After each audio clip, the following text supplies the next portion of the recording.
제14장.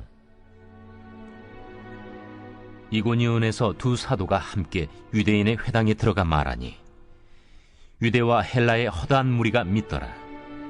그러나 순종하지 아니하는 유대인들이 이방인들의 마음을 선동하여 형제들에게 악감을 품게 하거늘 두 사도가 오래 있어 주를 힘입어 담대히 말하니 주께서 그들의 손으로 표적과 기사를 행하게 하여 주사 자기 은혜의 말씀을 증언하시니 그 시내의 무리가 나뉘어 유대인을 따르는 자도 있고 두 사도를 따르는 자도 있는지라.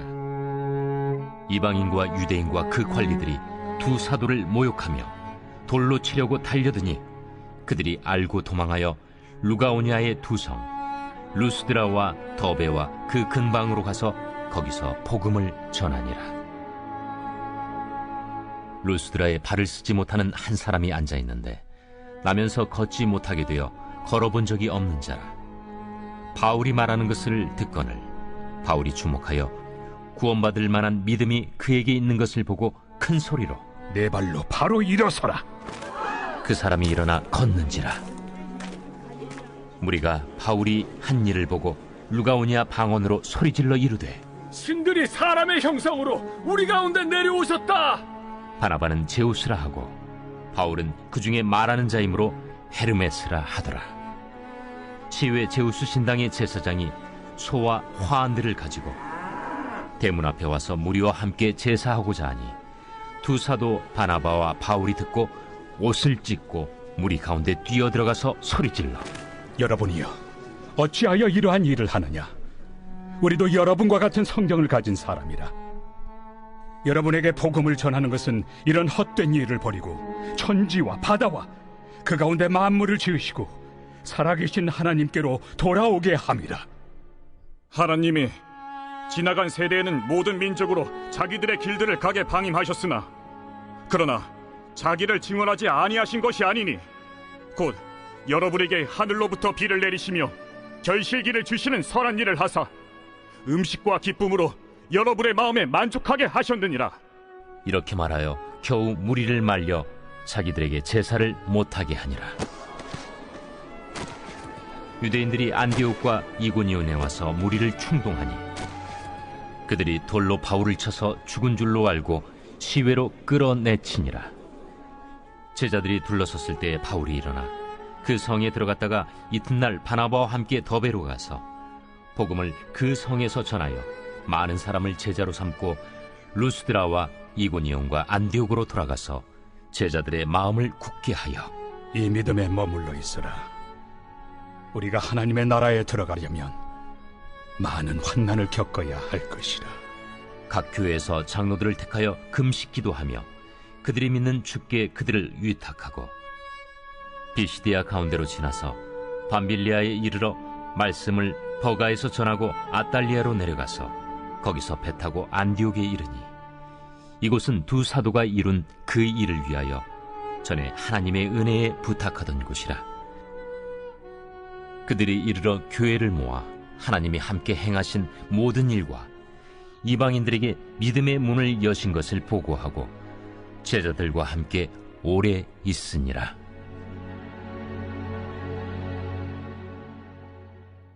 오늘 말씀 보시면 바나바와 바울의 선교 여행의 내용을 볼 수 있습니다. 어느 날 이고니온으로 갔습니다. 이고니온 회당에서 말씀 전했을 때 많은 유대인들과 헬라 사람들이 예수 믿게 되었습니다. 믿지 않는 유대인들이 믿으려고 하는 헬라 사람들을 흔들어 놓았습니다. 이 믿지 않는 유대인들은 영어 성경으로 Jews who refuse to believe, 즉 예수 믿는 것을 절대 거부하는 유대인입니다. 하지만 개역 개정을 보시면 이 유대인들을 순종하지 아니하는 유대인이라고 표현합니다. 여기서 믿음을 하나님을 순종하는 것이라고 우리는 볼 수 있습니다. 우리가 믿음이 흔들릴 때가 있습니다. 믿음이 연약할 때가 있습니다. 믿음을 더 원할 때가 있습니다. 기억해야 하는 것은 믿음은 어떤 좋은 감정이 아닙니다. 믿음은 나를 살리신 왕이신 예수님의 말씀을 순종하는 것입니다. 예수님께서 모래 위에 집을 지은 어리석은 사람과 반석 위에 집을 세운 지혜로운 사람을 비교했을 때 두 사람의 다른 점이 무엇이었나요? 두 사람 다 예수님의 말씀을 들었습니다. 그러나 지혜로운 사람은 예수님의 말씀을 듣고 행하였습니다. 순종하였습니다. 누구나 하나님의 말씀을 들을 수 있습니다. 사탄은 하나님의 말씀을 정말 잘 압니다. 그런데 하나님의 역사는 우리 삶 가운데 어떻게 일어나죠? 우리가 그 말씀을 순종할 때입니다. 아브라함이 믿음의 아버지라고 불려집니다. 그 이유는 그가 하나님을 순종하기로 결단해서입니다. 우리가 하나님께 믿음 더욱 주옵소서를 기도하실 때 동시에 하나님 순종할 수 있는 은혜를 허락해 주옵소서라는 기도도 함께 드리시기를 원합니다.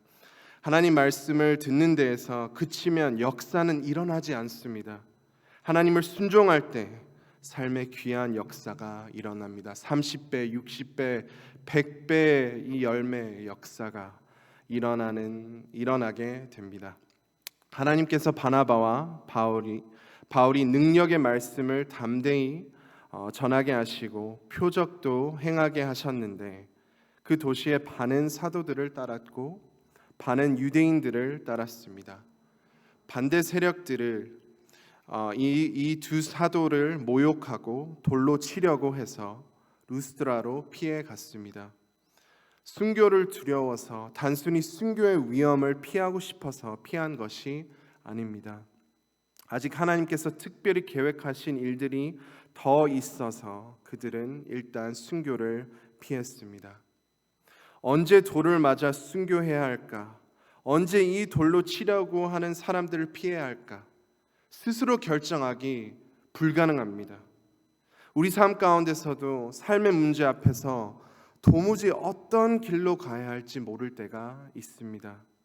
그때 성령님을 의지하시기를 소망합니다. 반드시 하나님께서 원하시는 길로 인도해 주실 것입니다. 루스드라에 도착해서 나면서 발을 쓰지 못하는 한 사람을 보았습니다. 바울이 말씀 전할 때 그 사람이 믿음으로 그 말씀을 잘 듣고 있는 것을 바울이 보았습니다. 그래서 바울이 큰 목소리로 바로 일어서라 했는데 그 사람이 진짜 바로 섰습니다. 무리들이 이 기적을 보고 너무 놀랐습니다. 그때 바울과 바나바는 아마 이렇게 생각했을 것입니다. 많은 사람들이 예수님 믿겠구나. 그러나 무리들이 루가오니아 방언으로 신들이 사람의 형상으로 우리 가운데 내려오셨다라고 외쳤습니다. 무리들이 방언으로 말해서 바울과 바나바는 도무지 무슨 말인지 몰랐습니다. 그리고 손님을 호의적으로 대접하는 것은 좋은데 소를 가지고 오고 화환 들고 바울과 바나바에게 제사를 드리려고 하는 것을 보았습니다. 두 사도는 인기 얻으려고 이곳에 온 것이 아닙니다. 그 백성들이 예수님을 믿고 구원 얻기 위하여 이렇게 먼 길을 왔습니다. 이런 상황에 얼마나 당황했을까요? 두 사도가 옷을 찢고 이런 헛된 것으로부터 떠나고 살아계신 창조주 하나님을 바라보라고 했는데 말을 전혀 안 듣고 계속 두 사도에게 제사 드리려고 했습니다. 낙심될 수 있는 순간이었습니다. 그럼에도 두 사도는 계속 복음 전했습니다. 잘 되든 잘 안 되든 전심으로 복음 전했습니다. 우리는 어떤 목표를 계획하고 그 목표를 위해 달려갑니다. 잘 안 되면 포기하고 좌절할 때가 많습니다. 하지만 이 두 사도는 계속해서 복음을 전했습니다. 그때 안디옥과 이고니온에서 믿지 않는 유대인들이 찾아왔습니다. 이 사람들 중에 100마일 넘게 이동해서 바울과 바나바의 사역을 방해하려고 했습니다. 100마일. 바울과 바나바를 이 정도로 죽이고 싶었습니다. 그들이 무리를 충동해서 바울을 돌로 쳤습니다. 불과 얼마 전에 이 같은 무리가 바울과 바나바에게 절하려고 하는 사람들이었습니다. 얼마나 무서운 세상인가요? 어떻게 사람들이 한순간에 마음을 이렇게 극단적으로 변할 수 있을까요? 이것이 현실입니다. 우리의 현실이기도 합니다. 우리가 사람 앞에 잘 보이려고 하면 잘 보일 수도 있습니다. 그러나 그것을 평생 유지하는 것보다 더 무거운 멍에는 없을 것입니다. 그 사람들이 언제 돌변할지 모르면서 산다는 것은 버거운 일입니다. 많은 연예인들이 이 심정을 잘 알 것입니다. 사람들의 뜨거운 관심을 받다가도 인기가 한순간에 떨어지면 순식간에 아무런 관심 받지 않습니다. 인생이 허무해지고 깊은 우울에 빠집니다.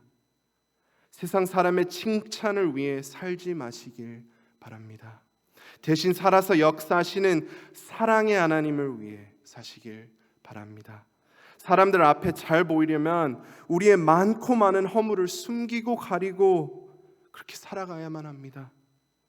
사랑의 하나님은 우리의 모든 약함과 허물을 아십니다. 우리조차 모르는 약함도 아십니다. 우리의 진짜 모습을 다 아시지만 우리를 얼마나 많이 사랑하십니까? 오늘도 그 하나님을 위해 살아가시기를 소망합니다.